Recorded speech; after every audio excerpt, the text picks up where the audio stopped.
The morning sun painted the Montana sky orange as Ben walked across his ranch yard, stepping over scattered feed buckets and broken fence posts. His boots crunched on the frost-covered ground. Another sleepless night, another morning that felt like climbing a mountain. He stopped at the kitchen window and looked inside. Dirty dishes filled the sink like a small city skyline. Empty cereal boxes sat on the counter next to a half-eaten sandwich from 2 days ago. The smell of burnt coffee drifted through the cracked window.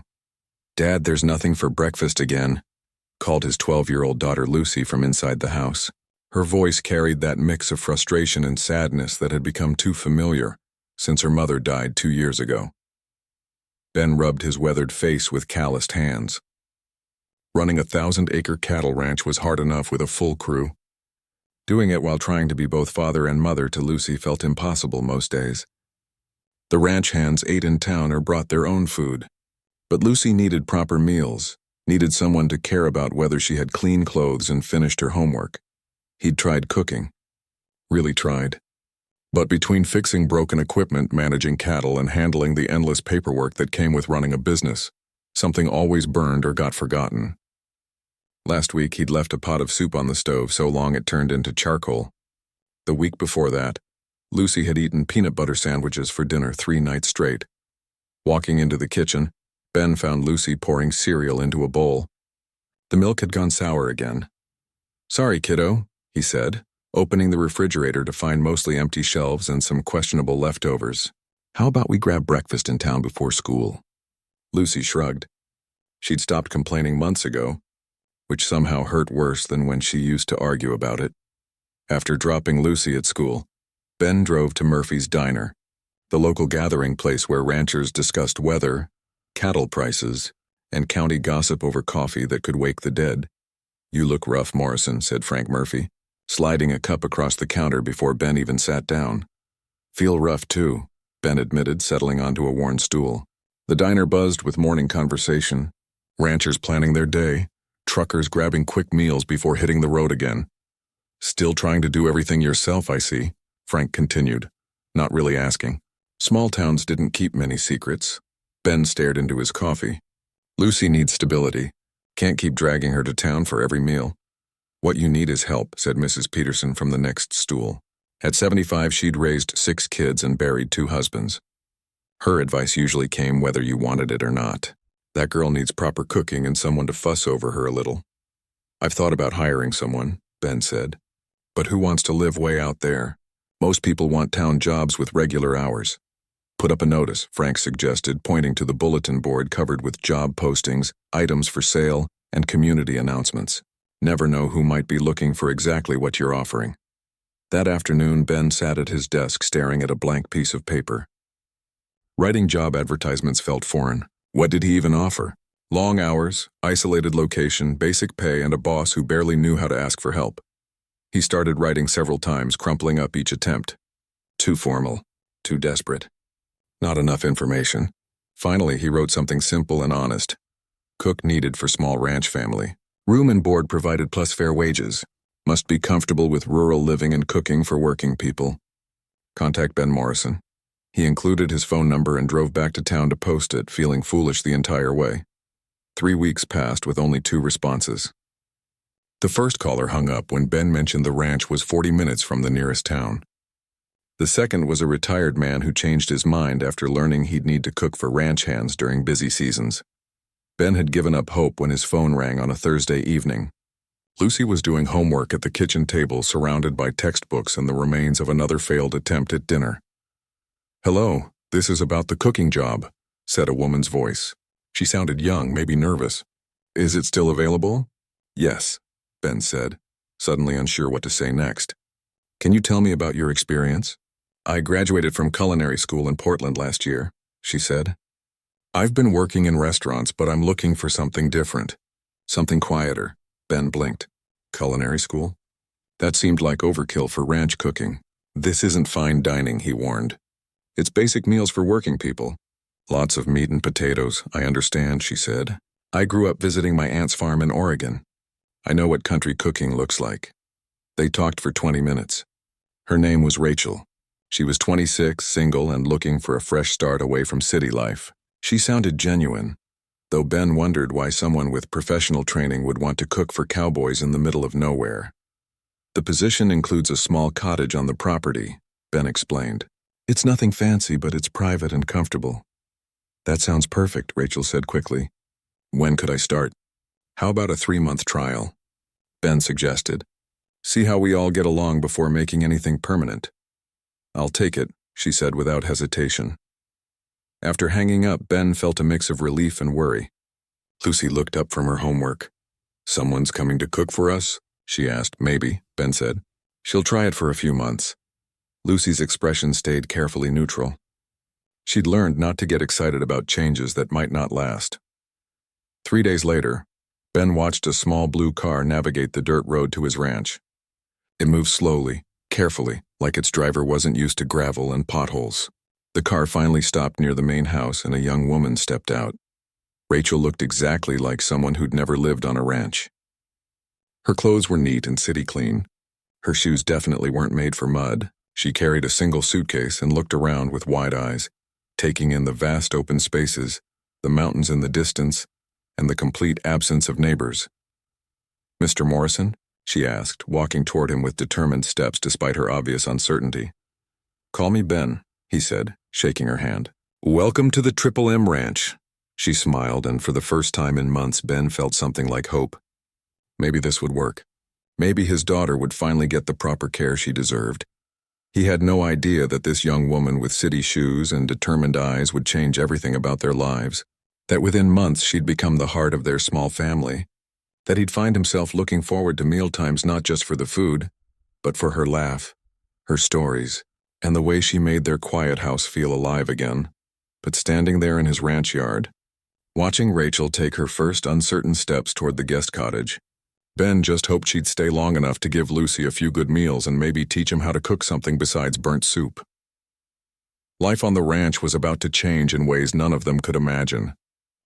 Rachel's first morning on the ranch started at 5:30 when a rooster decided to hold a concert right outside her cottage window. She'd never heard anything so loud in her life. City traffic was nothing compared to this feathered alarm clock that seemed personally offended by her presence. She stumbled out of bed, looked around the small but clean cottage, and remembered where she was. Yesterday felt like a dream. The long drive from Portland, the endless dirt road, and Ben Morrison's weathered face when she'd stepped out of her car looking completely out of place. The cottage was simple, but comfortable. A small kitchen with basic appliances, a living area with a couch that had seen better days, and a bedroom with a view of rolling hills that stretched to the horizon. No traffic sounds, no sirens. Just silence broken by occasional animal noises she couldn't identify. Her phone showed no signal. Of course. Walking to the main house, Rachel noticed details she'd missed yesterday. The ranch was bigger than she'd imagined. Barns and outbuildings scattered across the property. Cattle grazing in distant fields. Equipment she couldn't name parked near the largest barn. She knocked on the kitchen door, feeling awkward about entering someone else's house uninvited. Come in, called Ben's voice. The kitchen looked like a tornado had hit it. Dishes everywhere. Empty food containers. A coffee pot that smelled like it hadn't been cleaned in weeks. Ben stood at the counter trying to make breakfast while Lucy sat at the table, staring at a bowl of cereal with the enthusiasm of someone facing punishment. Morning, Rachel said, surveying the damage. Mind if I take over? Ben looked relieved. Please. I was about to set something else on fire. Rachel rolled up her sleeves and got to work. First, she cleared counter space and started washing dishes. Then she checked what food was available. The refrigerator held basic ingredients, though some questionable items got tossed immediately. What do you usually eat for breakfast? She asked Lucy. Cereal, Lucy said without looking up. Sometimes toast if Dad doesn't burn it. How about pancakes? Rachel suggested. I make really good pancakes. Lucy shrugged, but Rachel caught a flicker of interest. 20 minutes later, the kitchen smelled like vanilla and cinnamon instead of burnt coffee. Rachel set a plate of golden pancakes in front of Lucy, topped with butter and syrup. Lucy took a careful bite, then another, then started eating with genuine enthusiasm. These are really good, she admitted. Ben tried one and nearly groaned with pleasure. Where have you been all our lives? Rachel smiled, feeling useful for the first time in months, but her confidence lasted about 2 hours. Ben left for ranch work. and Rachel realized she had no idea what to do next. Cook lunch, clean? How many people would she be feeding when? She explored the kitchen more thoroughly and found it lacking basic supplies. No decent knives, pots that had seen better decades, a spice rack that contained salt, pepper, and something called seasoning salt that looked older than Lucy. When Ben returned for lunch, he found Rachel sitting at the kitchen table with a notepad looking overwhelmed. "Problem?" he asked. "I need to understand how this works," she said. "How many people eat here? When? What do they expect?" Ben poured coffee from a fresh pot she'd made. "Usually just Lucy and me for breakfast and dinner. Lunch varies. Sometimes the ranch hands eat here during busy seasons, maybe 4 or 5 extra people." "What did your wife use to cook?" Rachel asked, then immediately regretted the question when Ben's expression tightened. "Simple food," he said quietly. "Nothing fancy. The guys don't expect gourmet meals." That afternoon, Rachel drove to town for supplies. The local grocery store was tiny compared to Portland markets, but she found what she needed. Proper cooking tools would have to wait, but she could work with basic ingredients. Her first dinner was ambitious: pot roast with vegetables, homemade biscuits, and apple pie. She wanted to prove herself, show that hiring her was the right decision. The pot roast turned out perfectly. The biscuits were golden and fluffy, but the pie crust cracked, and she nearly burned the vegetables while fussing with the dessert. Ben and Lucy ate like they hadn't seen real food in years, which Rachel realized they probably hadn't. "This is amazing," Ben said, reaching for his third biscuit. "But you don't have to cook like it's Thanksgiving every night." "I want to do a good job," Rachel said. "You are doing a good job," Lucy said quietly. It was the first time she'd spoken directly to Rachel without being asked a question.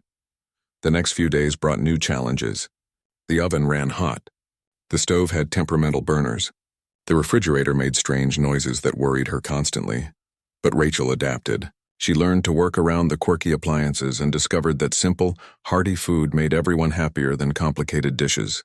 Meatloaf and mashed potatoes got more enthusiasm than her carefully prepared chicken piccata. The ranch hands started showing up for lunch more often. Word was spreading that the new cook actually knew what she was doing. "You're spoiling us," said Jim, the oldest ranch hand, after finishing a bowl of her beef stew. "Haven't eaten this well in years." "Don't get too used to it," warned Carlos, another ranch hand. "City girls don't usually last long out here." Rachel felt a spike of determination. She'd show them that city girls could be tougher than they thought, but evenings were the hardest part. After dinner, Ben and Lucy would disappear to their own activities, leaving Rachel alone in the cottage. The silence felt enormous. No city lights, no traffic, no neighbors, just darkness and space that seemed to stretch forever. She called her sister in Portland one evening using the landline in the main house. "Are you insane?" her sister asked. "You're living in the middle of nowhere cooking for cowboys?" "It's not that bad," Rachel said, though she wasn't entirely convinced herself. "Come home," her sister urged. "You could get your old job back at the restaurant." After hanging up, Rachel sat in the quiet kitchen wondering if she'd made a huge mistake. The restaurant job had been stressful but familiar. This felt like living on another planet. But then she remembered Lucy's face when she'd tasted those first pancakes. The way Ben's shoulders relaxed when he came home to the smell of actual cooking. The satisfaction of feeding people who genuinely appreciated good food. Maybe she could make this work. Maybe she belonged here more than she'd belonged anywhere in a long time. She just had to stop thinking like a city girl and start thinking like someone who could build a life in wide open spaces under stars she'd never seen from her Portland apartment. The next morning, when that rooster started his concert, Rachel smiled instead of groaning. She was getting used to the rhythm of ranch life, and slowly ranch life was getting used to her. 3 weeks into her new life, Rachel discovered that being a ranch cook meant much more than just cooking. She learned this when Ben burst through the kitchen door carrying a bloody, bleeding lamb. "Can you grab some towels?" he called, heading for the mudroom sink. Rachel didn't hesitate. She grabbed clean dish towels and followed him, watching as he carefully cleaned a gash on the lamb's leg. "Coyote got to her," Ben explained, his hands gentle despite their size. "Not too bad, but needs stitching." "I can hold her," Rachel offered, surprising herself. Ben glanced at her city clothes but nodded. Rachel held the frightened animal while Ben worked, murmuring soft words when the lamb struggled. "You're good at this," Ben said, finishing the last stitch. "My aunt had sheep," Rachel explained. "I spent summers helping with injured animals." It was the first time she'd mentioned her aunt, and Ben listened as she talked about those childhood summers in Oregon. How her aunt had taught her that caring for others, whether people or animals, was the most important work anyone could do. "That why you became a cook?" Ben asked, carrying the lamb to a pen where she could recover safely. "Partly," Rachel said. "Food is how you take care of people." Something shifted between them in that moment. Ben stopped seeing her as the city girl who might leave any day. Rachel stopped feeling like an outsider just doing a job. The changes started small. Ben began lingering in the kitchen after meals, helping with dishes and talking about his day. Rachel found herself asking questions about ranch work, genuinely interested in his answers. Lucy remained more distant, but Rachel noticed things. How the girl picked at breakfast when she was worried about a test. How she lit up when talking about her horse, Buttercup. How she avoided mentioning her mother but kept a small framed photo on her bedroom dresser. Rachel started packing extra good lunches for school days. Nothing fancy, but sandwiches made with care and cookies that said someone was thinking about Lucy during her day. One afternoon, Lucy came home from school upset about something. She sat at the kitchen table fighting tears over her math homework. "Need help?" Rachel asked, setting down a glass of milk and warm cookies. "I'm stupid at math," Lucy muttered. "I doubt that," Rachel said, sitting down. "What's the problem?" They worked through fractions together, Rachel patient when Lucy got frustrated. When they finished, Lucy looked up with surprise. "You're good at explaining things," she said. "My aunt used to help me with homework," Rachel replied. She said the secret was breaking big problems into smaller pieces. "What happened to your aunt?" Lucy asked. "She died when I was in high school," Rachel said quietly. "I still miss her." Lucy nodded, understanding loss in a way that made Rachel's heart ache. As October arrived, Rachel expanded her role without being asked. She organized the cluttered ranch office, creating filing systems that actually made sense. She learned to drive the feed truck when Ben threw out his back. She even helped with vaccinating cattle, discovering she had a steady hand with the injection gun. The ranch hands stopped treating her like a temporary fixture. Jim started bringing her vegetables from his garden. Carlos taught her basic Spanish curse words that made her laugh. Even Tom, the youngest hand who barely spoke to anyone, began staying after meals to help with dishes. "You're not what we expected," Jim admitted one evening, watching Rachel pack leftovers for him to take home to his wife. "What did you expect?" Rachel asked. "Someone who'd run screaming after the first week," he grinned. "City folks usually do." But it was Lucy who provided the biggest surprise. Rachel was baking bread one Saturday when the girl appeared in the kitchen, watching the process with curious eyes. "Smells good," Lucy said. "Want to learn?" Rachel asked. "I could use help kneading the next batch." Lucy hesitated, then nodded. Rachel showed her how to work the dough, how to tell when it was ready, how to shape loaves properly. "My mom used to bake," Lucy said quietly as they waited for the bread to rise. "What did she make?" Rachel asked, keeping her voice casual. "Chocolate chip cookies, mostly. Sometimes banana bread." Lucy's voice grew softer. She wasn't very good at it. "Dad pretended to like everything, but I could tell when stuff didn't taste right." Rachel smiled. "My first attempts at baking were disasters. I once made cookies so hard we could have used them as hockey pucks." Lucy giggled, the first genuine laugh Rachel had heard from her. "Could you teach me to make good cookies?" Lucy asked. "Like really good ones?" "I'd love to," Rachel said. That evening, Ben came home to find Rachel and Lucy covered in flour, laughing over a batch of perfectly golden chocolate chip cookies. "What's all this?" he asked, but he was smiling. "Lucy's learning to bake," Rachel explained. "She's a natural." Ben watched his daughter beam with pride and felt something loosen in his chest. He'd been so focused on just surviving each day that he'd forgotten how good it felt to see Lucy truly happy. "Save some cookies for me," he said, ruffling Lucy's hair.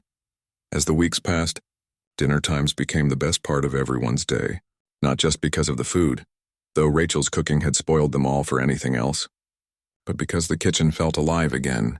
Lucy chattered about school and friends. Ben shared funny stories about the ranch hands' antics. Rachel talked about her cooking experiments and her growing appreciation for country life. Ben found himself looking forward to these evening conversations more than he cared to admit. Rachel had a way of listening that made him feel heard. She asked thoughtful questions about ranch management and seemed genuinely interested in his answers. When she laughed at his stories, even the old ones he'd told a dozen times, it felt like sunshine breaking through clouds. One evening, while Lucy was upstairs doing homework, Ben helped Rachel with the dinner dishes. "You don't have to do this," she said, but she didn't protest when he picked up a dish towel. "Want to," he said simply. They worked in comfortable silence for a while, falling into an easy rhythm. Rachel washed, Ben dried, and put away. It felt natural, like they'd been doing this together for years instead of weeks. "Thank you," Ben said as they finished. "For what?" Rachel asked. "Everything," he said. "Lucy hasn't been this happy since—" He paused, not finishing the sentence, but Rachel understood. "She's a wonderful girl," Rachel said. "You've done a good job raising her." "Feels like I've been failing most of the time," Ben admitted. "All parents feel that way," Rachel said. "The good ones, anyway." Their eyes met across the kitchen, and Ben felt something he hadn't experienced in years. A connection that went beyond gratitude for good meals and household help. Something that scared him because it felt too much like hope. But before either could say anything more, Lucy called from upstairs, needing help with her science project. The moment passed, but something had shifted. Rachel was no longer just the cook they'd hired.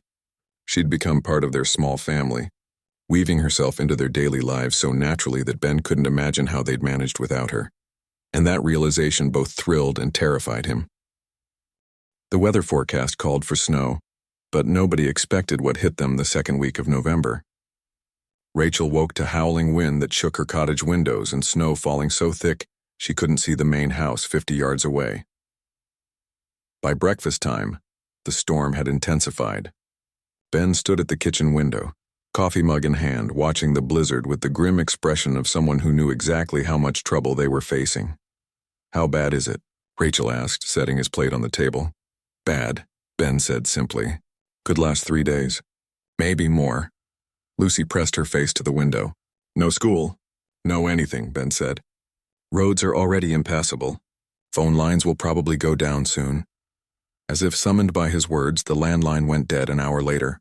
Then the power flickered and died, leaving them in the gray half-light of the storm. "Generators in the barn," Ben said, pulling on his heavy coat. "I'll get it running." "I'm coming with you," said Jim, who'd stayed overnight rather than risk the drive to his place in town. Rachel watched them disappear into the swirling snow, her heart racing with worry. The wind sounded like a freight train, and she could barely make out their shapes fighting their way to the barn. They returned an hour later, ice-covered and exhausted, but they'd managed to get the generator working. Limited power meant heating only essential areas and running the refrigerator and a few lights. "Cattle?" Rachel asked, helping Ben out of his frozen coat. "Moved the herd to the south pasture yesterday," he said. "Better shelter there. But we'll need to check on them. Bring extra feed if this keeps up." Carlos and Tom had made it to the house before the worst hit. Now all 5 adults were stranded together along with Lucy, who found the whole situation exciting rather than frightening. "It's like camping," she declared, completely unbothered by the crisis. Rachel took stock of their food supplies. Plenty of basics, but cooking without a working stove would be challenging. The generator couldn't handle the electric range, so she'd have to get creative with the gas camp stove Ben produced from storage. "Hope you're good at cooking over open flame," he said apologetically. "Challenge accepted," Rachel replied, already planning meals in her head. That first day tested everyone. Ben and the ranch hands spent hours outside, checking animals and securing equipment, while Rachel kept everyone fed with soup cooked over the camp stove and bread baked in a Dutch oven over the fireplace. But by evening, Lucy's excitement had worn off. The house felt cold despite the fireplace. The storm showed no signs of stopping, and the constant howling of wind was getting on everyone's nerves. "How long will this last?" Lucy asked, curled up under blankets on the couch. "However long it takes," Ben said, but Rachel could see the worry in his eyes. That night, the temperature dropped even more. The generator struggled to keep essential systems running. Ben spent most of the night checking on it, making sure they didn't lose what little heat they had. Rachel couldn't sleep. She lay in her cold cottage listening to the storm and worrying about Ben outside in the brutal weather. Finally, she gave up on sleep and made her way to the main house through snow that was already knee-deep. She found Ben in the kitchen, staring out the window at nothing visible in the darkness. "Can't sleep either," she asked. "Generator's acting up," he said. "If we lose it completely—" "We'll manage," Rachel said firmly. "People survived winters here long before electricity." Ben looked at her in the dim light of the battery-powered lantern. "You're not what I expected when I hired a cook." "What did you expect?" "Someone who'd run screaming at the first sign of trouble," he admitted. "Not someone who'd stay up all night cooking for everyone and act like a blizzard is just another Tuesday." "My aunt always said storms pass," Rachel replied. "But the way you handle them shows who you really are." They talked through the early morning hours, sharing stories and fears while the storm raged outside. Ben told her about his wife's death, how he'd felt lost trying to raise Lucy alone. Rachel talked about leaving Portland, how she'd been running from a life that never felt quite right. "Do you regret coming here?" Ben asked as dawn broke gray and cold. "No," Rachel said without hesitation. "This feels more like home than anywhere I've ever lived." The second day brought new challenges. Lucy woke up with a fever and complained of feeling awful. Rachel immediately went into caretaker mode, checking the girl's temperature and making her comfortable on the couch near the fireplace. "It's probably just a cold," Ben said, but his worry was obvious. "We'll keep an eye on her," Rachel assured him. "I've dealt with sick kids before." Ben had to go out with the men to check on the cattle. The storm had eased slightly, but conditions were still dangerous. Rachel stayed with Lucy, making hot tea and soup, telling stories to keep the girl's spirits up. By evening, Lucy's fever had risen, and she was clearly miserable. Rachel sat beside her, cooling her forehead with damp cloths and singing soft lullabies her aunt had taught her years ago. "I want my mom," Lucy whispered, tears mixing with the fever flush on her cheeks. "I know, sweetheart," Rachel said, her heart breaking for this brave little girl. "But you're not alone. I'm here and I'm not going anywhere." Ben returned to find Rachel still at Lucy's side, having barely moved all day. His daughter was sleeping peacefully for the first time since the fever started. "How is she?" he whispered. "Better," Rachel said quietly. "Fever broke an hour ago." Ben's relief was visible. "Thank you," he said. "I don't know what I would have done." "You would have managed," Rachel said. "But you don't have to do everything alone anymore." The words hung in the air between them, meaning more than either was ready to acknowledge. The third day, the storm finally began to weaken. The wind died down and occasional patches of blue sky appeared between the clouds. Ben and the men were able to reach the cattle, who had weathered the storm better than expected, though they needed extra feed. "We're going to make it," Ben announced that evening, exhaustion and relief evident in his voice. They celebrated with a feast Rachel managed to prepare using the camp stove and Dutch oven. Real food after 3 days of simple survival meals felt like luxury. "Best storm cooking I've ever had," Jim declared, raising his coffee mug in a toast. "Rachel saved us all," Lucy added, still weak but much improved. That night, after everyone else had gone to bed, Ben walked Rachel back to her cottage through snow that sparkled under a star-filled sky. "You could have stayed in the main house," he said. "Warmer there." "I like my space," Rachel replied, though she'd spent most of the storm in the main house anyway.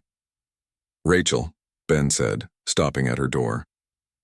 "What you did these past few days. Taking care of Lucy, keeping everyone fed, never complaining. I've never met anyone like you." "I just did what needed doing," she said. "No," Ben said firmly. "You did more than that. You held us all together, made it feel less like surviving and more like family." Their eyes met in the moonlight reflecting off the snow, and Rachel felt her heart race. For a moment she thought he might kiss her. For a moment she wanted him to, but Ben stepped back, suddenly uncertain. "Good night, Rachel," he said softly. "Good night, Ben." As she watched him walk back to the house, Rachel realized the storm had changed more than just the landscape.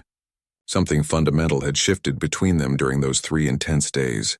The careful distance they'd maintained was gone, replaced by something deeper and more complicated. She was no longer just the cook who happened to live on his ranch. And he was no longer just the employer who'd given her a chance at a new life. They were something else now, something that scared and excited her in equal measure. And as she fell asleep in her cold cottage, Rachel knew there was no going back to the way things were before the storm. After the storm, everything felt different. The snow eventually melted, but something in the air between Ben and Rachel remained changed, charged with possibilities neither was quite ready to name. It started with small things. Ben lingering longer over his morning coffee, asking Rachel about her plans for the day. Rachel finding excuses to bring lunch out to wherever Ben was working, staying to chat while he ate. Their conversations grew deeper, moving beyond ranch business to dreams, fears, and stories from their past. Lucy noticed the change too, though she expressed it differently. "Dad's been whistling again," she told Rachel one afternoon while they baked cookies together. "He hasn't done that since Mom died." Rachel's hand stilled on the cookie dough. "Is that good or bad?" "Good," Lucy said firmly. "Really good? It means he's happy." The girl had become Rachel's shadow in the kitchen, eager to learn every recipe and technique. More importantly, she'd started talking about her mother without the pain that used to cloud her face whenever the subject came up. "Mom would have liked you," Lucy said one evening as they prepared dinner together. "What makes you say that?" Rachel asked, touched but curious. "You take care of people the way she did," Lucy explained. "But you're different too. Stronger, maybe. Dad needs someone strong." At 12, Lucy was wise beyond her years, shaped by loss but not broken by it. She watched the growing connection between her father and Rachel, with the sharp eyes of someone who'd learned that happiness was fragile and precious. Ben was less subtle about his feelings than he thought. Rachel caught him watching her sometimes when he thought she wasn't looking.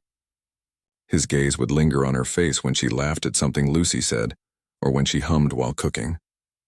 When their hands accidentally touched while passing dishes or working together in the kitchen, the contact lasted just a moment longer than necessary.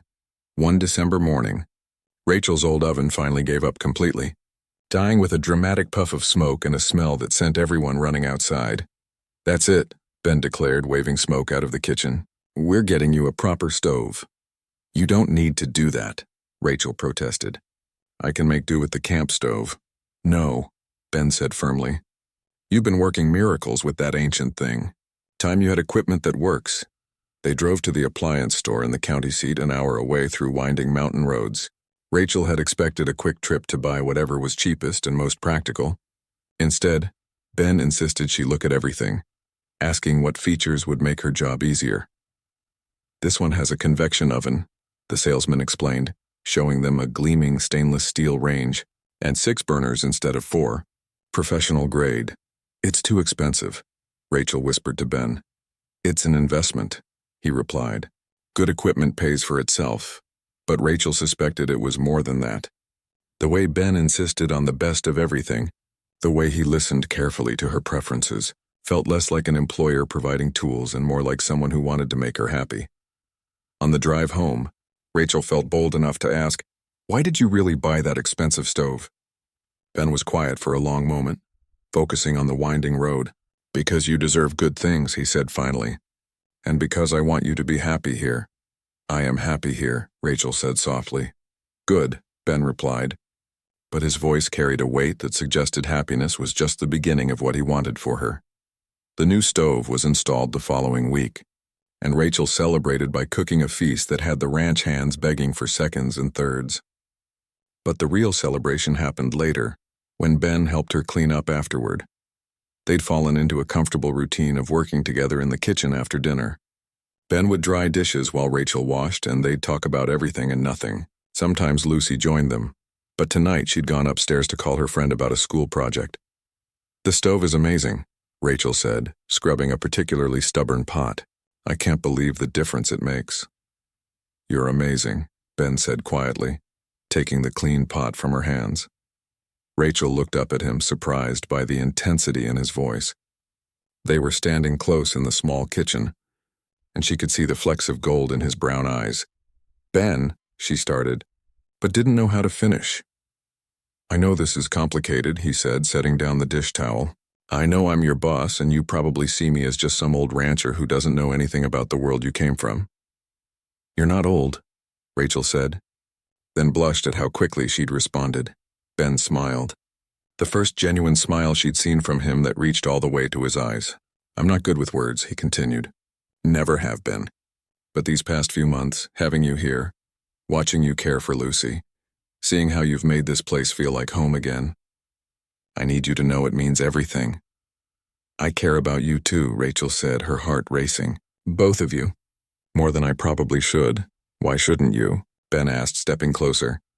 Because this is temporary, Rachel said, though the words felt wrong as soon as she spoke them. My contract ends in a few weeks, and does it have to? Ben asked. End, I mean? Before Rachel could answer, they heard Lucy's footsteps on the stairs. Ben stepped back and they both busied themselves with the remaining dishes, but the air between them hummed with unspoken possibilities. The next few weeks passed in a blur of almost moments. Hands that brushed while passing coffee cups, conversations that stopped just short of confession, looks that lasted a heartbeat too long across the dinner table. Lucy, meanwhile, launched a campaign so subtle that the adults barely noticed. She started leaving Rachel and Ben alone together whenever possible, suddenly remembering homework that needed to be done upstairs or friends who needed to be called. She talked constantly about how much better the ranch ran with Rachel there, how much happier everyone seemed. Dad seems different, she told Rachel one evening while they made Christmas cookies, like he's waking up from a long sleep. Change can be good, Rachel said carefully. So can staying, Lucy replied with the directness of youth. You are staying, aren't you? Past your contract? Rachel's hand stilled on the cookie dough. I don't know, she said honestly. It depends on a lot of things. Like what? Lucy pressed. Like whether there's really a place for me here long-term, Rachel said. Whether I fit into your lives permanently, not just as temporary help. Of course you fit, Lucy said with exasperation. You're family now. Even the ranch hands say so. That word, family, echoed in Rachel's mind as Christmas approached. She'd spent the previous holiday alone in her Portland apartment, ordering takeout and watching movies. This year she was helping Lucy string popcorn for the tree, while Ben untangled lights and grumbled about who had stored them so poorly last year. It felt like family, like the home she'd always imagined but never quite found. But as her contract end date approached, Rachel found herself caught between hope and fear. Hope that what she felt growing between her and Ben was real and mutual. Fear that she was reading too much into kindness and gratitude, that stepping across the line from employee to something more would ruin everything good they'd built. Ben seemed to be wrestling with similar doubts. Their conversations became more careful, as if they were both afraid of saying too much or too little. The tension came to a head 3 days before Christmas, when Rachel was taking down laundry from the line behind her cottage and found Ben repairing a fence post nearby. Need help? She asked, though the job was clearly one-person work. Always, Ben said, straightening up to look at her. They stood there in the winter afternoon, surrounded by work that could wait and words that couldn't. Ben, Rachel began. I know, he said. I know this is complicated, and I know I should probably keep my feelings to myself. But I can't stop thinking about what happens when your contract ends. What do you want to happen? Rachel asked. I want you to stay, Ben said simply. Not as an employee, as someone who belongs here, with us. With me. Rachel's heart hammered against her ribs. Are you asking me to stay? I'm asking if you want to, Ben said. Because if you do, if there's any chance you could be happy here permanently, then I need to tell you that I'm falling for you. Have been for weeks. And I hope, that maybe you feel something too. Rachel looked at this good man who was offering her everything she'd never dared to dream of, and felt joy and terror in equal measure. I do feel something, she said softly. I feel everything. Ben's face lit up with relief and something deeper. So you'll stay? Yes, Rachel said, the word feeling like jumping off a cliff and growing wings at the same time. Yes, I'll stay. Ben crossed the small space between them and cupped her face in his work-roughened hands. Can I kiss you? He asked. I was hoping you would, Rachel replied. Their first kiss was gentle, tentative, full of months of wondering and hoping. When they finally broke apart, both were smiling. From the kitchen window, Lucy grinned and did a little victory dance before ducking out of sight. Sometimes adults needed time to figure out what kids could see right away. That evening, over dinner, Ben cleared his throat formally. Lucy, Rachel and I have something to tell you. You're together now. Lucy asked with the enthusiasm of someone who'd been waiting impatiently for this announcement. Yes, Ben said, surprised by his daughter's reaction. Is that okay with you? The weeks after Christmas felt like living in a golden bubble. Rachel and Ben moved carefully in their new relationship, taking time to adjust to being more than employer and employee. Their first official date was a drive to town for dinner at Murphy's Diner, which felt both hilarious and perfect since it was where Ben had first decided to hire a cook. Fancy place, Rachel teased as they slid into a worn booth. Only the best for my girl, Ben replied, then blushed at his own words. Lucy had stayed home with Jim and his wife, practically pushing them out the door with instructions to act like normal people who like each other instead of two scared rabbits. They talked through 3 cups of coffee and 2 pieces of apple pie, making plans that stretched into spring and summer. Ben wanted to expand the vegetable garden so Rachel could grow herbs for cooking. Rachel suggested they could cater some local events, maybe build a small business around her skills. You'd really want to stay here permanently? Ben asked, still hardly believing his luck. No regrets about leaving city life behind? This feels more like real life than anything I had in Portland, Rachel said honestly. I love the quiet, the space, the way people genuinely care about each other here, even when those people include stubborn ranchers and moody 12-year-olds. Ben teased. Especially then, Rachel smiled. They drove home under a sky full of stars, Ben's hand covering Rachel's on the seat between them. For the first time in years, Ben felt like the future held promise instead of just more of the same struggles. But happiness, they both knew, was fragile. The call came on a Tuesday morning in late January. Rachel was making breakfast when her phone rang with a Portland number she recognized but hadn't seen in months. Rachel, it's David. Her former fiancé's voice hit her like a splash of cold water. She stepped into the mudroom, away from where Ben and Lucy were eating.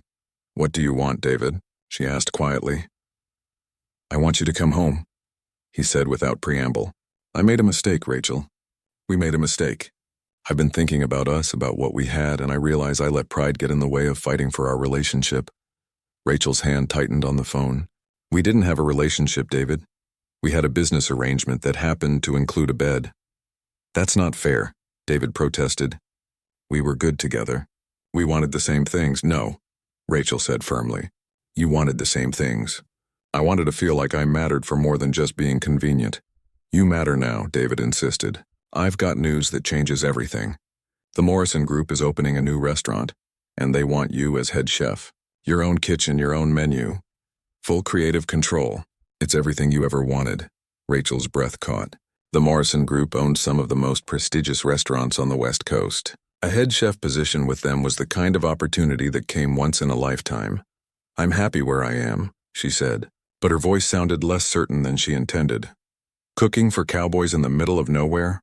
David's voice carried the condescension she remembered and hated. Come on, Rachel. You're better than that. This is your chance to have a real career, to use your talents properly. I am using my talents, Rachel said. Throwing them away, you mean, David replied. Look, I know you're upset with me. You have every right to be. But don't waste your life in some rural fantasy because you're angry. This isn't about you, Rachel said.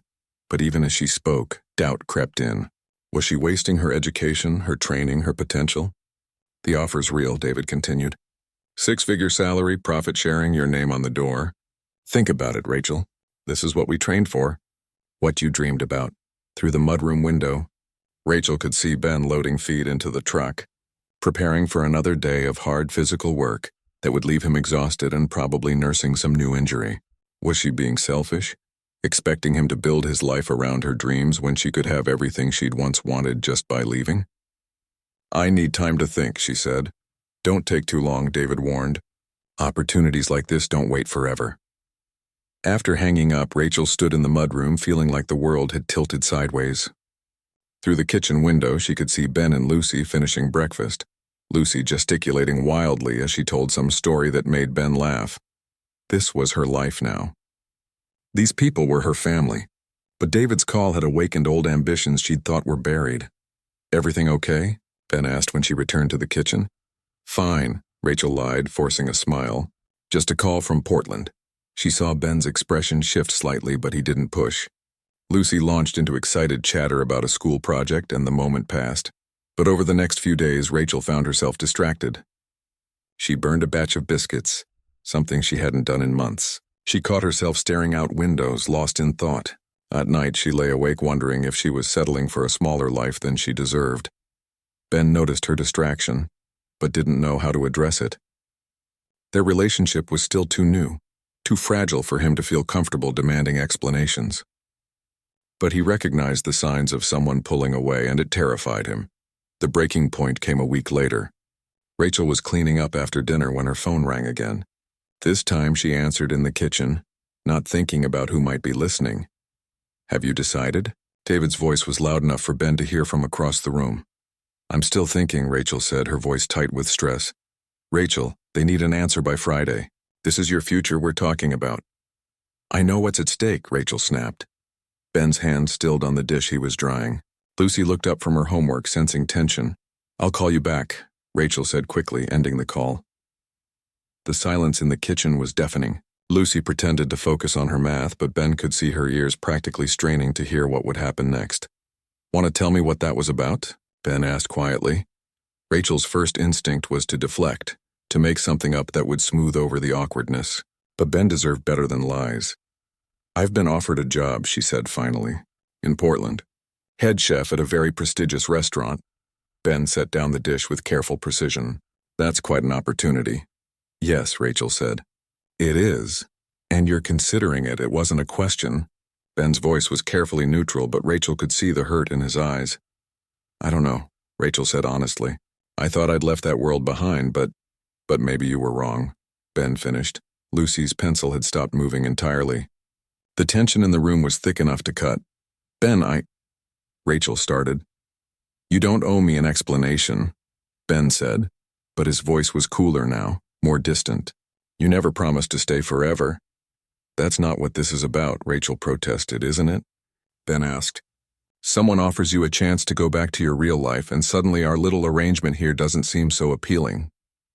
"This is my real life," Rachel said desperately. "You and Lucy, this ranch, this is what matters to me." "But not enough to turn down a better offer," Ben said. The words hung between them like a blade. Rachel wanted to deny it, to reassure him that nothing could pull her away from what they'd built together. But the doubt David had planted grew stronger every day, and her silence spoke louder than any words. "I need some air," Ben said, grabbing his coat and heading for the door. "Dad?" "Wait," Lucy called, but he was already gone. Rachel sank into a chair, feeling like she'd just destroyed the best thing in her life. Lucy closed her math book and looked at her with eyes that seemed far too old for 12. "Are you really going to leave us?" Lucy asked quietly. "I don't know," Rachel admitted. "I'm confused about what I should do. Do you want to go?" Lucy pressed. "Part of me does," Rachel said honestly. "The part that trained for years to be a real chef, not just someone who cooks for ranchers." "But we need you," Lucy said, her voice small. "You needed someone to cook and keep house," Rachel said gently. "You'll find someone else." "That's not what I mean, and you know it," Lucy said with surprising fierceness. "Dad's happy for the first time since Mom died. Really happy. And now you're going to leave just like she did." The comparison hit Rachel like a physical blow. "Lucy, that's not the same thing. Your mother didn't choose to leave." "It feels the same," Lucy said, tears starting to fall. "It feels like everyone I care about goes away." Rachel reached for her, but Lucy pulled back. "I have homework to finish," Lucy said, gathering her books and heading upstairs. Alone in the kitchen, Rachel put her head in her hands and tried to figure out how everything had gone so wrong so fast. A week ago, she'd been planning a future here. Now she was seriously considering walking away from it all. That night, Ben didn't come in for his usual cup of coffee and conversation. Rachel waited until late, then gave up and went to her cottage alone. Through her window, she could see a light still on in the barn where Ben was probably finding reasons to avoid the house. She'd made a mess of everything, and she didn't know how to fix it. The job offer sat in her mind like a persistent ache, representing everything she'd once wanted but had given up for love. But was love enough to build a life on? Or was she making the same mistake she'd almost made with David, sacrificing her dreams for someone else's? For the first time since arriving at the ranch, Rachel felt truly alone. And as she lay awake staring at the ceiling, she realized that no matter The days following the phone call felt like walking through a minefield. Ben and Rachel moved around each other with painful politeness, both afraid to say the wrong thing but unable to find the right words either. The easy intimacy they'd built over months evaporated, replaced by awkward silences and conversations that stopped just short of real communication. Ben threw himself into ranch work with an intensity that worried his hands. He left before dawn and returned after dark, often skipping meals rather than sit through another strained dinner. When he did join them, he was distant, answering Lucy's chatter with brief responses and avoiding Rachel's eyes. Rachel tried to maintain normalcy, but her cooking suffered from her distracted state. She forgot to add salt to the soup, burned the edges of a perfectly good roast, and once completely forgot about a batch of bread until the smoke alarm reminded her. Each mistake felt like proof that she didn't belong in this life, that she was just playing house while her real calling waited elsewhere. Lucy watched it all with growing distress. The easy warmth that had finally returned to their home was disappearing again, and she was powerless to stop it. She tried talking to both adults separately, but Ben would just say everything was fine while looking miserable, and Rachel would get that guilty expression that meant she was thinking about leaving. The breaking point came when Lucy overheard a phone conversation that confirmed her worst fears. Rachel was in the kitchen talking to David when Lucy came downstairs for a glass of water. She pressed herself against the wall in the hallway, listening to words that made her stomach twist with dread. "I can't keep putting you off," Rachel was saying. "I know this is an incredible opportunity." "It's more than that," David's voice carried through the phone. "It's your chance to stop wasting your talents in the middle of nowhere. You're meant for bigger things, Rachel." "I know," Rachel said quietly. "I've been telling myself that love is enough, but maybe I'm just being naive." "You're being practical," David said. "Look, I know I hurt you before, but this isn't about us. This is about your career, your future. Don't let some cowboy and his kid derail your dreams." Lucy felt tears sting her eyes. Rachel was talking about her and her father like they were obstacles, problems to be solved rather than people she loved. "When do you need a final answer?" Rachel asked. "End of the week," David said. "The restaurant group won't wait longer than that." "I'll call you tomorrow," Rachel promised. Lucy crept back upstairs, her heart breaking. Rachel was leaving. All the happiness of the past few months had been fake, just Rachel being nice while she planned her escape. The next morning, Lucy could barely eat breakfast. When Ben asked if she felt sick, she just nodded and asked to stay home from school. She spent the day in her room, alternating between crying and being angry at herself for believing Rachel actually cared about them. Ben found her there when he came in for lunch, curled up on her bed with red eyes and a devastated expression. "Hey, what's wrong?" he asked, sitting on the edge of her bed with the careful movements of someone who'd been working hard all morning. "Is Rachel really leaving us?" Lucy asked bluntly. Ben's face tightened. "I don't know, kiddo, maybe. But why?" Lucy's voice cracked. "I thought she loved us. I thought we were happy." "Sometimes people have to make hard choices," Ben said, though the words felt like glass in his throat. "Rachel has a chance at something she's worked toward her whole life. We can't ask her to give that up for us." "But she belongs here," Lucy protested. "Can't you see that? She's not happy when she talks to that man from Portland. She gets this look like she's forcing herself to smile." Ben wanted to believe his daughter, but he'd heard enough of Rachel's conversations to know she was seriously considering the job offer. And who was he to stand in the way of her dreams? He was just a rancher who'd gotten lucky when she'd answered his ad. Rachel was educated, talented, destined for bigger things than cooking for cowboys in Montana. Sometimes what we want and what's best for someone aren't the same thing, he told Lucy gently. "That's stupid," Lucy said with 12-year-old directness. "Adults make everything so complicated." That evening, Rachel tried to act normal during dinner, but the effort was obvious. She asked about Lucy's day and Ben's work, but her questions felt forced. When Ben offered to help with dishes, she declined, saying she could manage alone. Ben stood in the kitchen doorway for a moment, watching her wash plates with mechanical precision. He wanted to go to her, to wrap his arms around her and tell her they could figure this out together. But pride and fear held him back. If she wanted to leave, he wouldn't beg her to stay. "Rachel," he said finally.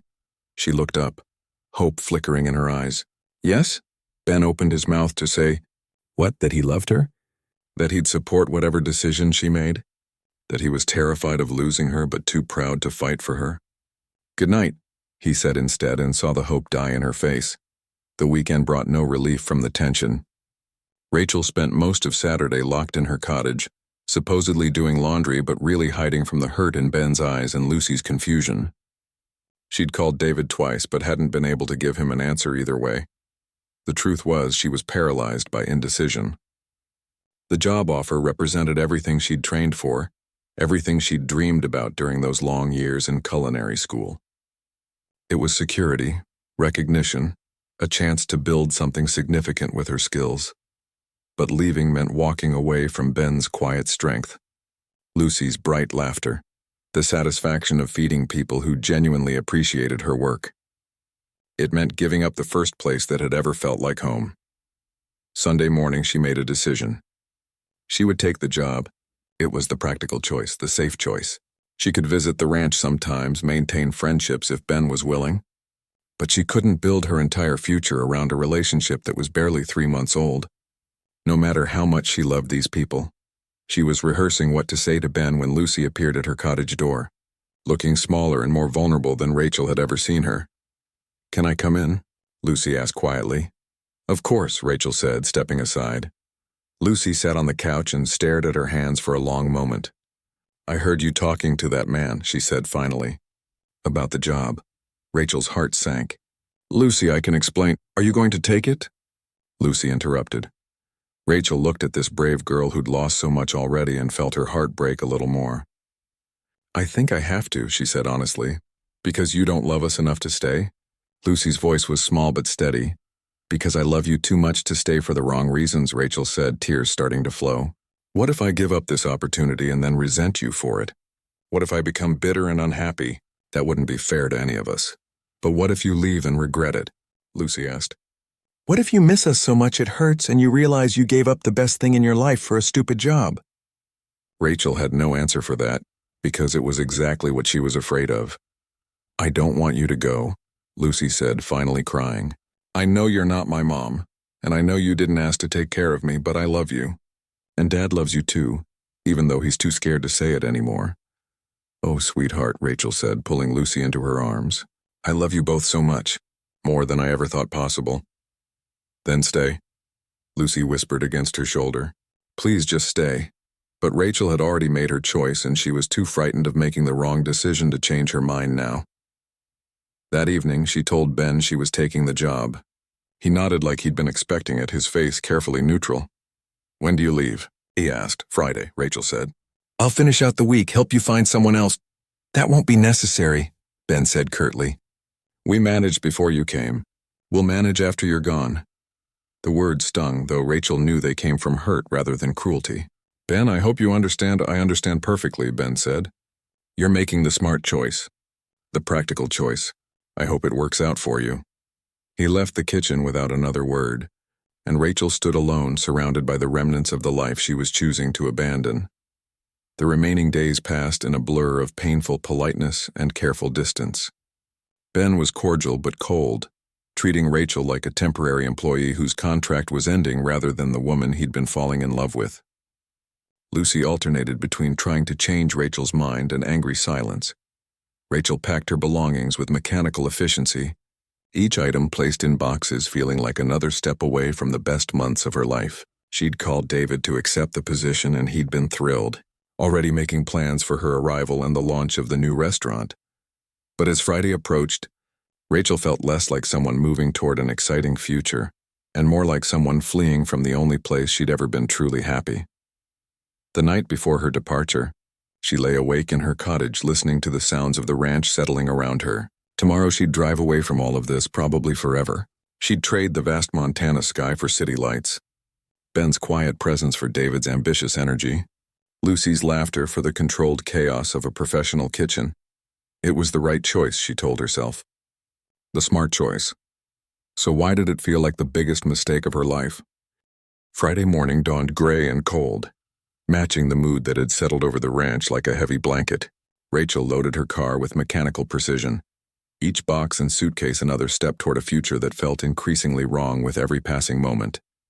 Ben was nowhere to be seen. He'd left before dawn, claiming urgent work that couldn't wait. Rachel knew he was avoiding the goodbye, and she couldn't blame him. She wasn't sure she could handle seeing the hurt in his eyes one more time. Lucy sat on the porch steps in her school clothes, watching the loading process with the resigned expression of someone who'd learned too young that people you love sometimes leave. She hadn't spoken to Rachel since their conversation at the cottage, maintaining a polite distance that hurt worse than anger would have. "Your dad around?" Rachel asked, though she knew the answer. "He's checking the north fence," Lucy said without looking up. "Said to tell you goodbye for him." The casual dismissal stung, though Rachel supposed she deserved it.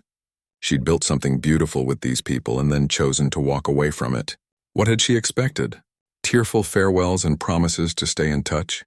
"Lucy," Rachel began, but the girl stood up and brushed off her jeans. "I need to get ready for school," Lucy said. "Mrs. Patterson will be here soon to pick me up." She started toward the house, then stopped and turned back. For a moment, her careful composure cracked, and Rachel saw the hurt 12-year-old beneath the protective shell. "I hope you're happy in Portland," Lucy said, and Rachel could hear the unspoken words, "I hope it was worth it." Then she was gone, leaving Rachel alone with her car full of belongings and a heart that felt like it was breaking apart piece by piece. Rachel drove toward town slowly, taking one last look at the ranch that had become home, the cattle in the distant pastures, the barn where Ben stored equipment and dreams, the kitchen window where they'd shared so many conversations. She was almost to the main road when she saw Ben's truck coming toward her. For a wild moment, she thought he was coming to stop her, to fight for what they'd built together. But the truck passed without slowing, Ben's eyes fixed straight ahead as if she were invisible. That's when Rachel finally let herself cry. The drive to Portland took 6 hours, but it felt like traveling to another planet. With each mile, the wide open spaces she'd grown to love gave way to increasing signs of civilization. More traffic, more buildings, more noise. By the time she reached the city limits, Rachel felt claustrophobic in a way she'd never experienced before. David met her at her old apartment, which her landlord had agreed to hold while she figured out her next step. He was exactly as she remembered, polished, confident, full of plans and energy that once seemed exciting but now felt exhausting. "You made the right choice," he said, helping carry boxes upstairs. "I know it was hard, but you'll see. This is where you belong." Rachel nodded and made appropriate responses, but his words felt like they were coming from very far away. She belonged in a kitchen that smelled like bread and coffee, not in this sterile apartment that felt like a hotel room. The restaurant tour the next day should have been thrilling. The Morrison Group had spared no expense on their newest venture. State-of-the-art equipment, beautiful design, a location in the heart of the city's most prestigious dining district. Rachel would have her own kitchen, her own staff, complete creative control over a menu that food critics would actually review. Everything she'd trained for. Everything she'd dreamed about. So why did she feel like she was sleepwalking through someone else's life? "The investors want to meet you next week," David explained as they walked through the empty dining room. "We're talking about a spring opening which gives you time to develop the menu and hire your team." "Sounds perfect," Rachel said, though the words felt foreign in her mouth. That night, she lay in her old bed staring at the ceiling and listening to city sounds that had once been comforting but now seemed harsh and intrusive. She thought about Ben, probably sitting at his kitchen table with papers spread around him, trying to manage the ranch books without her help. She thought about Lucy, doing homework alone instead of chattering away while Rachel cooked dinner. She'd been gone less than 24 hours, and she already missed them so much it felt like a physical ache. Meanwhile, back at the ranch, Ben was discovering exactly how much Rachel had become part of their daily lives. He'd burned breakfast, forgotten to pack Lucy's lunch, and spent 20 minutes looking for papers that Rachel had always kept perfectly organized. The kitchen felt enormous and empty.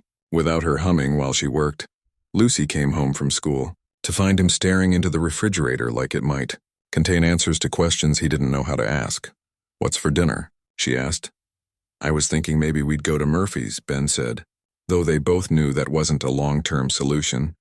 "Dad," Lucy said with the patience of someone far older than 12, "we need to talk."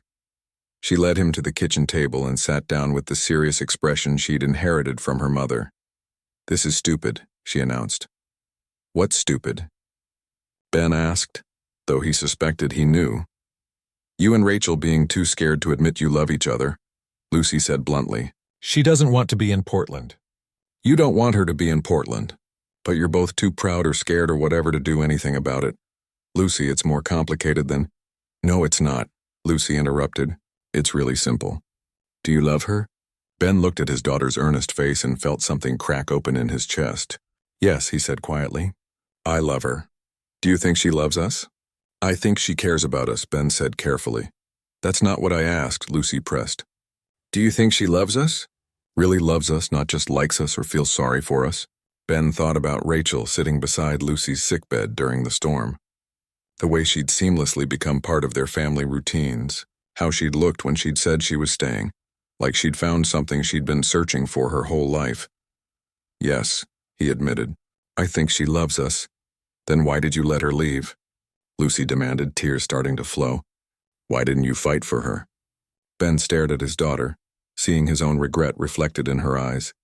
Because I was scared, he said honestly. Scared that if I asked her to choose, she'd realize we weren't enough. Well, that was dumb, Lucy said with brutal honesty. Because now she's gone and we're all miserable, and for what? Your stupid pride? Before Ben could answer, Lucy was continuing, her words tumbling out in a rush of emotion. I heard her crying the night before she left, Lucy said. She was trying to be quiet, but I could hear her through the window. People don't cry like that when they're excited about their dreams coming true. They cry like that when they're making the biggest mistake of their life. Ben felt like he'd been punched in the stomach. Lucy, Mom didn't choose to leave us, Lucy said, her voice breaking. But Rachel did, because we were too chicken to give her a reason to stay. And now I've lost another mom and you've lost someone who made you happy. And it's all because grown-ups are too stupid to say what they mean. With that, Lucy ran upstairs, leaving Ben alone with the devastating truth of her words. In Portland, Rachel was having her own moment of clarity.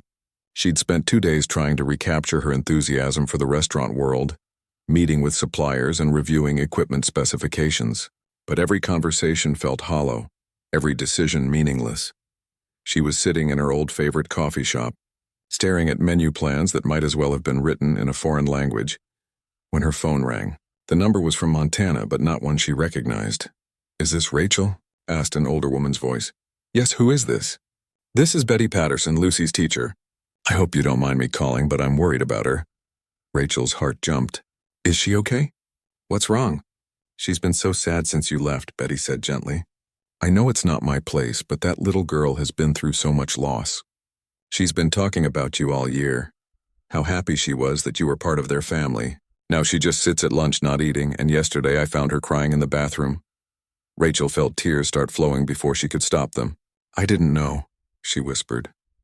That man of yours isn't doing much better, Betty continued. Ben Morrison's always been quiet, but lately he looks like someone died.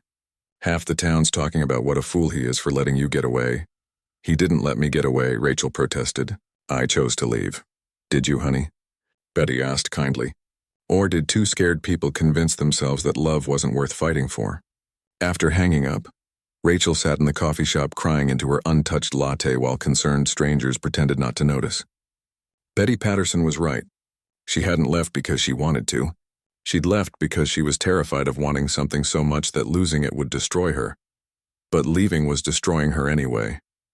That evening, David came by to discuss menu details and found Rachel sitting on her couch surrounded by tissues, staring at her phone. What's wrong? He asked, sitting beside her with obvious concern. I made a terrible mistake, Rachel said quietly. The menu? We can change anything you want. Not the menu, Rachel interrupted. Coming here, leaving them. Leaving Ben and Lucy? David's expression tightened. Rachel, you're just having second thoughts. It's normal when you make a big change.